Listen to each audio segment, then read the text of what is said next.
So let us consider the following scenario. So some species, so for example here we're talking about spiders, and the growth rate is of course going to be proportional to the population. So since it is supposed to be a continuous variable, so let us imagine that here our y of t is the total mass of all these spiders.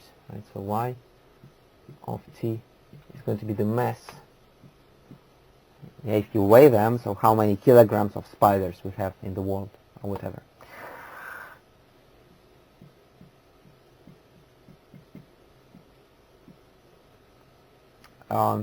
Then, of course, the more spiders we have, the faster they multiply, so which means that the growth rate is proportional to the population.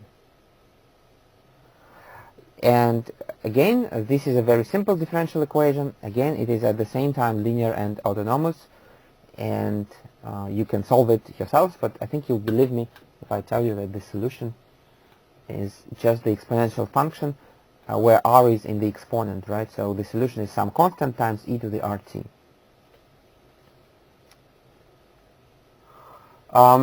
But of course, if r is a positive number, then the limit of this solution is infinity as t goes to infinity, which basically means that the spiders are going to take over the earth and still grow very quickly, which doesn't make sense. Which means it is not a realistic scenario, but let's forget about it for a while and let us look at another completely different scenario, say nuclear fission. And so we have the process of radioactive decay. So if we have some fissile substance like uranium or plutonium, whatever, then basically it works like this. Every atom has a certain chance of just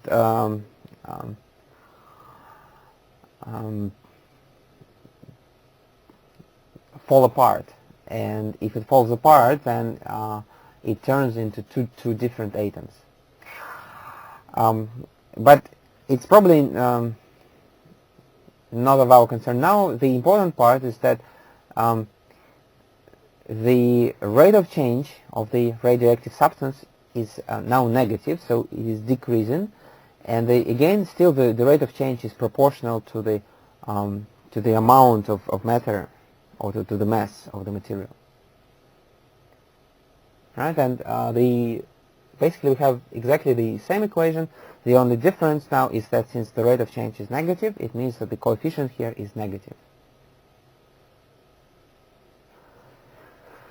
And of course, if we look at the solution, it has the same formula, but now r is negative, so it is e to the negative power, and as t goes to infinity, then of course the limit is 0, which makes perfect sense. Alright, so this model is pretty accurate, at least for a very large interval of t.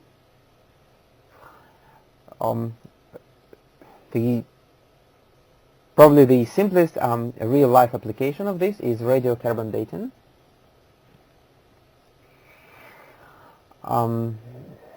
which works as follows.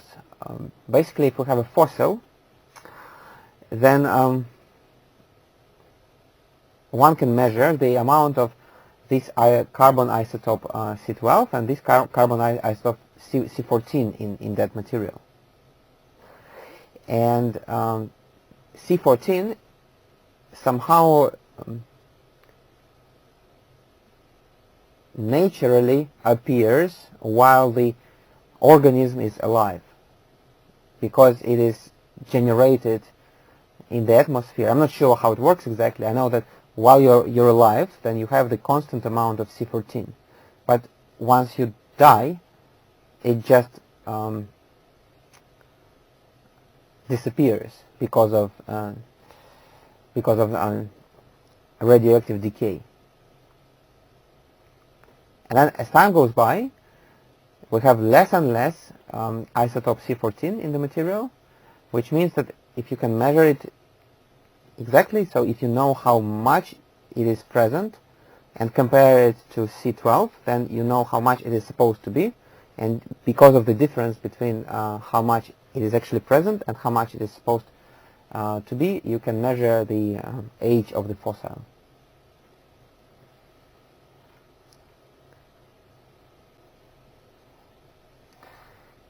Let us now look at the corresponding direction field. So if the coefficient in the differential equation is positive, then the direction field, so the arrows kind of look upward above the t-axis and downward below the t-axis, which means that all the solutions, they kind of drift apart as time goes by. So as time goes by, solutions that are above the t-axis, they are growing, and the more time passes, the faster they are growing. Well, with the negative coefficient, the picture is exactly the same. Is exactly the opposite. So now all the solutions, they converge towards 0. And the right word here is that in the first picture we have an unstable equilibrium at 0. So unstable means that all the solutions, they drift apart from the equilibrium. And here we have a stable equilibrium at 0. So stable equilibrium means that all the solutions converge towards it.